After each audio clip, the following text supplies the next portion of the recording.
Welcome back, ایک بار پھر آپ کی خدمت میں حاضر ہیں۔ آپ دیکھ رہے ہیں نور رحمان عشق رمضان کی روح پرور نشریات سحری کے بابرکت لمحات میں ٹی وی ون سے براہ راست، اور چلتے ہیں اس سیگمنٹ کی جانب جس میں علماء کرام ہمارے ساتھ ہوتے ہیں۔ ایک بہت ہی اچھی علمی نشست ہوتی ہے، سوال اور جواب کی محفل ہوتی ہے، ہمارے آپ کی معلومات میں اضافہ ہوتا ہے، خاص موضوع ہوتا ہے۔ سیگمنٹ کا نام ہے عالم ٹائم۔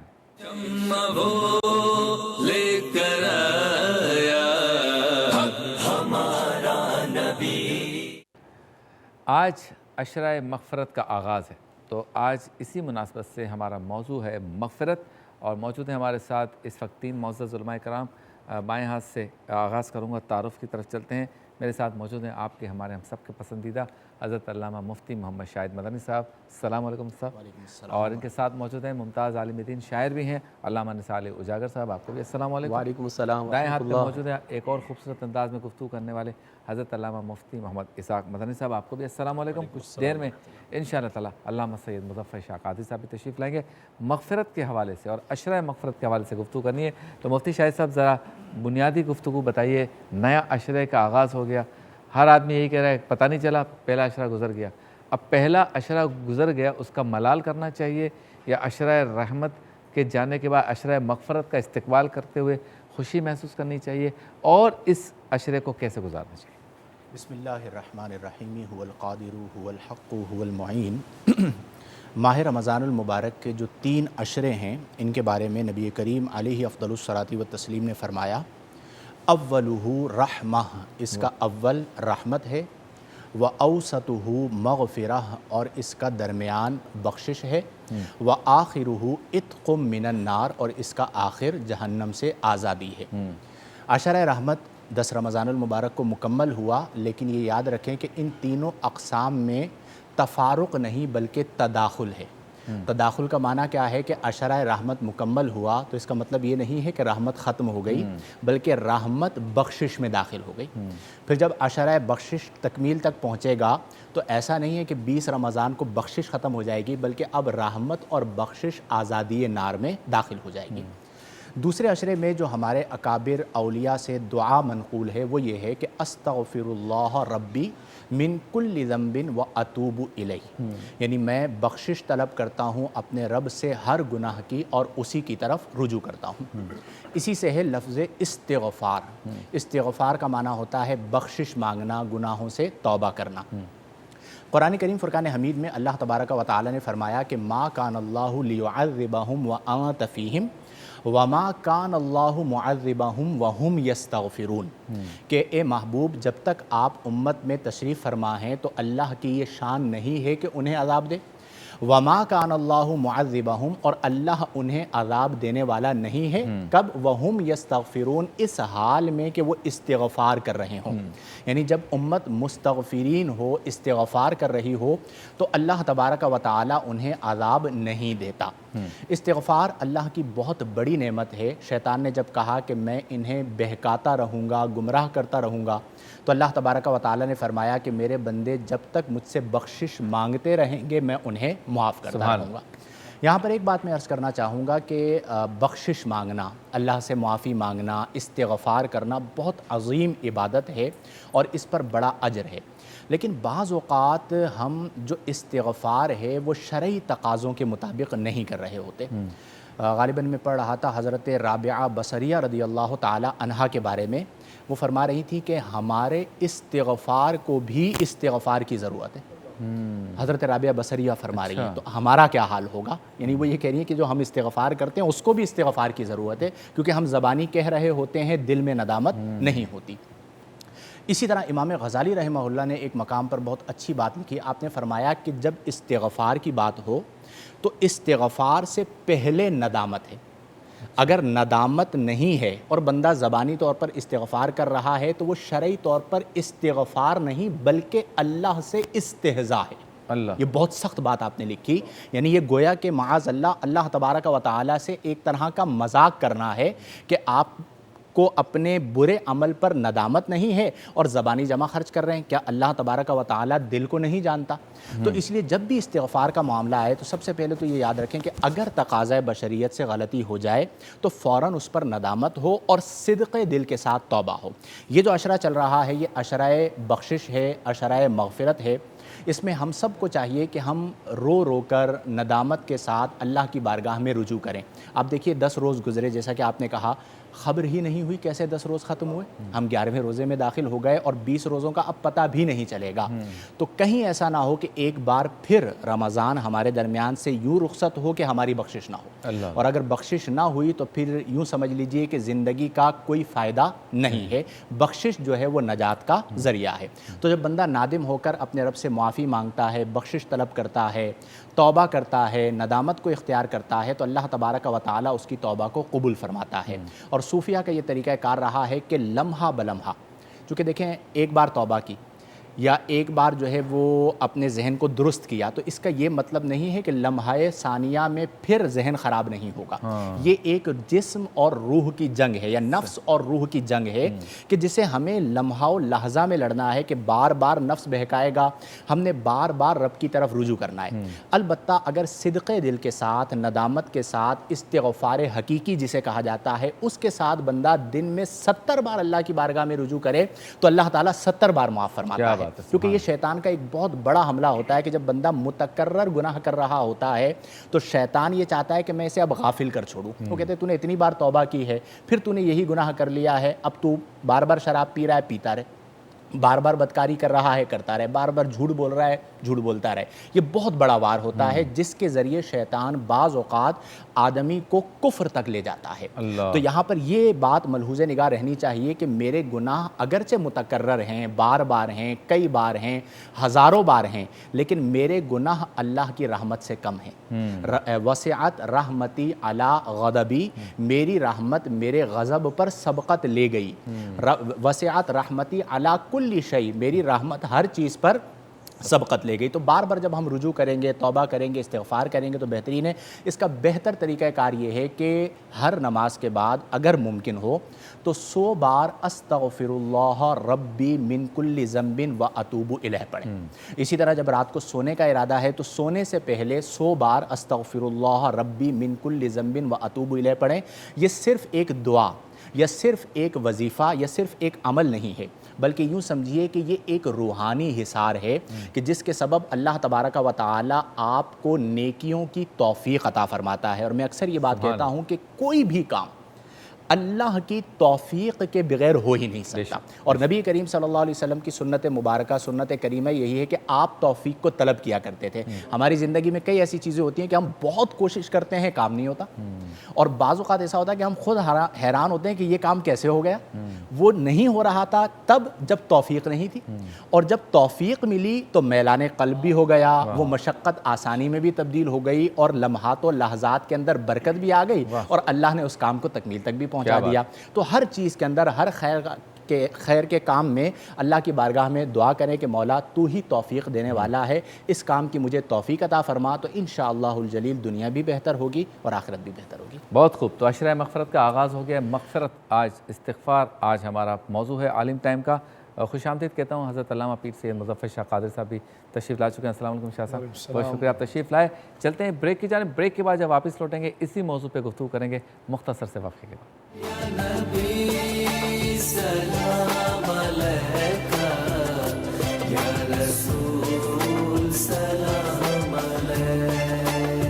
خوش آمدید، ایک بار پھر آپ کی خدمت میں حاضر ہیں۔ عالم ٹائم کے سیگمنٹ میں ہم موجود ہیں اور عشرہ مغفرت کی مناسبت سے مغفرت، استغفار یہ ہمارا موضوع ہے۔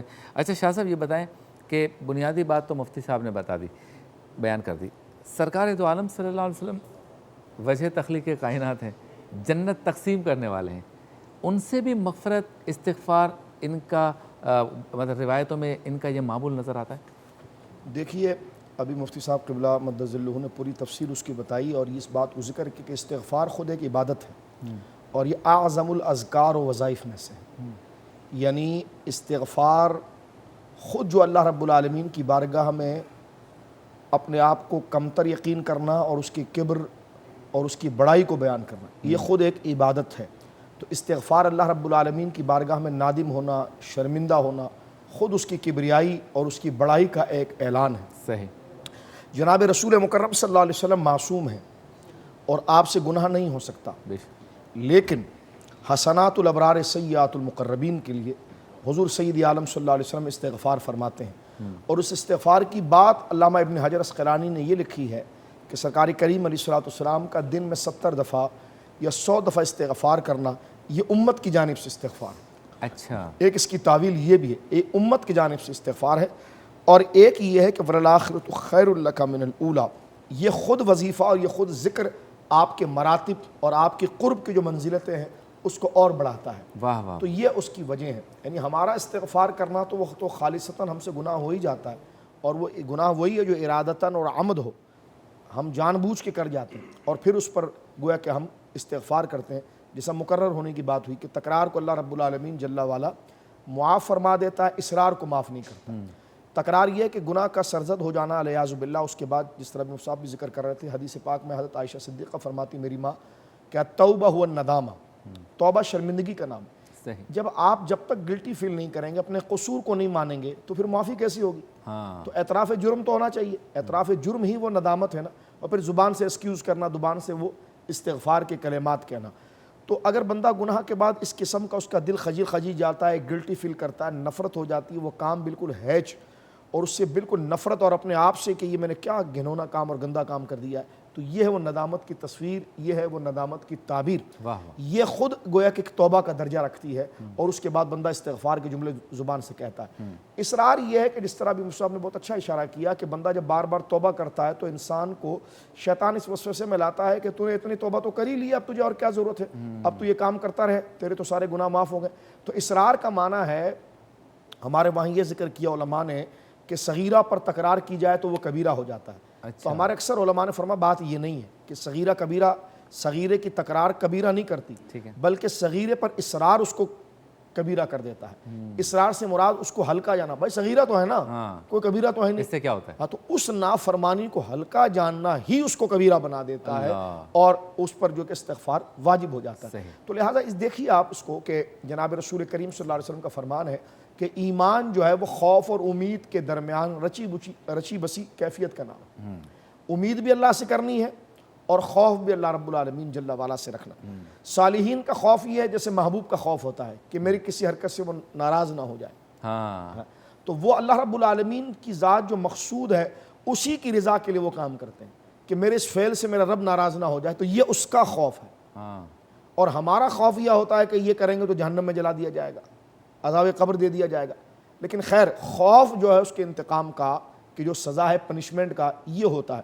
تو خوف اور امید کے درمیان کی ملی جلی کیفیت کا نام ایمان ہے۔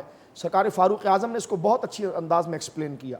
آپ بیان فرماتے ہیں کہ اس کا خلاصہ یہ ہے کہ میدان محشر میں اللہ رب العالمین جل وعلا اگر یہ کہے کہ سب جنت میں چلے جاؤ لیکن ایک رک جائے، ہاں، تو کہتے ہیں میں ڈرتا ہوں کہ وہ میں ہوں، اللہ، یہ خوف ہے۔ اللہ، اور فرمایا کہ اگر اللہ رب العالمین یہ کہہ دے کہ سب کو روک دو اور ایک کو جنت میں ڈال دو، تو فرما مجھے امید ہے وہ میں ہوں۔ واہ واہ واہ، تو فرمایا یہ اللہ رب العالمین جل وعلا سے خوف اور امید کا نتیجہ۔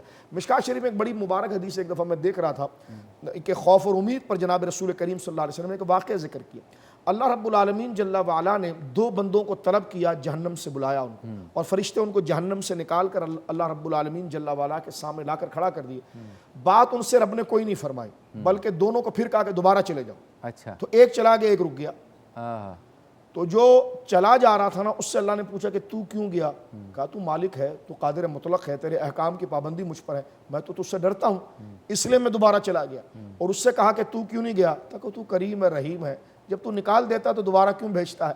تو اللہ رب سرکار علیہ السلام فرماتے ہیں اللہ نے دونوں کو بخش دیا، ایک خوف کی وجہ سے بخشا گیا، ایک امید کی وجہ سے بخشا گیا۔ بہت خوب، ماشاء اللہ، زبردست زبردست۔ اچھا نثال اجاگر صاحب جی بتائیے کہ ماہ رمضان المبارک کس طرح سے ہمارے لیے بونس پیریڈ ہے استغفار کے حوالے سے؟ بسم اللہ الرحمن الرحیم۔ وَلِمَنْ خَافَ مَقَامَ رَبِّهِ جنتان، اور جو اپنے رب کے حضور کھڑے ہونے سے ڈرا اس کے لیے دو جنتیں ہیں۔ دیکھیں جب شیطان زنجیروں میں جکڑ دیا جائے، آپ دیکھیں رمضان جب بھی آتا ہے تو آپ عام سے عام آدمی کو دیکھا ہوگا اس کے دل میں خوف ضرور آتا ہے، مسجد کی طرف آتا ہے، وہ عبادت کی طرف آتا ہے، قرآن کی تلاوت کی طرف آتا ہے۔ ایسے ہی میں نے دیکھا ہے کہ ہر مسلمان جب رمضان آتا ہے نا تو اس کی ضمیر کی عدالت میں کھڑا ہوتا ہے، وہ کہتا ہے رمضان آ گیا کیا اب بھی توبہ نہیں کرے گا؟ آپ نے کو بہرحال گناہوں میں کمی ضرور نظر آتی ہے، کتنا ہی بڑا آدمی ہو ضمیر کی عدالت میں کھڑا ہوتا ہے تو اس کو ڈر لگتا ہے، خوف ہوتا ہے، تو پھر اس کے خوف بھی پیدا ہوتا ہے۔ آپ دیکھیں جس چیز کا انسان کو خوف ہوتا ہے نا اس سے بھاگتا ہے، مگر سوائے خوف خدا بندی کے، جتنا خوف ہوتا ہے اتنا اللہ کے قریب جاتا ہے۔ واہ واہ، اور اس کا انعام کیا ہے؟ وَلِمَنْ خَافَ مَقَامَ رَبِّهِ جَنَّتَانِ، جو اپنے رب کے حضور کھڑے ہونے سے ڈرا اس کے لیے 2 جنتیں ہیں۔ کہتا ہے فاروق اعظم ایک نوجوان کو بڑا پسند کرتے تھے، اچھا، اور ایسا پسند کرتے تھے کہ اس سے اکثر کلام بھی کرتے، خوش طبعی فرماتے۔ اچانک اس کا انتقال ہو گیا، رات میں لوگوں نے اس کو دفن کر دیا، تو صبح جب ہوئی تو آپ کو بتایا گیا، آپ نے فرمایا مجھے رات کو خبر کیوں نہ دی؟ کہ حضرت آپ کے آرام میں خلل ہوتا۔ تو آپ اس کی جب قبر پہ گئے، آپ نے قرآن کی تلاوت کی، وَلِمَنْ خَافَ مَقَامَ رَبِّهِ جَنَّتَانِ، تو راوی لکھتا ہے کہ قبر سے آواز آئی، کہا کہ فاروق اعظم اللہ نے مجھے دونوں جنت عطا فرما دی ہے۔ کیا بات ہے، تو آپ اندازہ کیجیے خوف کا عالم ہے۔ تو رمضان کے دن ہیں، رمضان کی راتیں ہیں، شب بیداری کریں، کیونکہ جب تک شب بیداری نہیں ہوتی تب تک اس سے یاری نہیں ہوتی۔ تو یہ ہمارے پاس واقعی بونس ٹائم ہے اور اشیاء مغفرت کا آغاز ہو چکا ہے۔ میں چاہوں گا کہ خوب بخشش مانگے، انشاءاللہ اس کو ندامت پسند ہے اور آنسوؤں کی چادر اسے بڑی پسند ہے۔ جتنا روئیں گے انشاءاللہ تعالیٰ اتنی بخشش کے اثرات نمایاں ہوں گے انشاءاللہ۔ بہت خوب، زبردست بات کی۔ چلتے ہیں بریک کی جانب، بریک کے بعد ہوتی ہے آپ سے دوبارہ ملاقات۔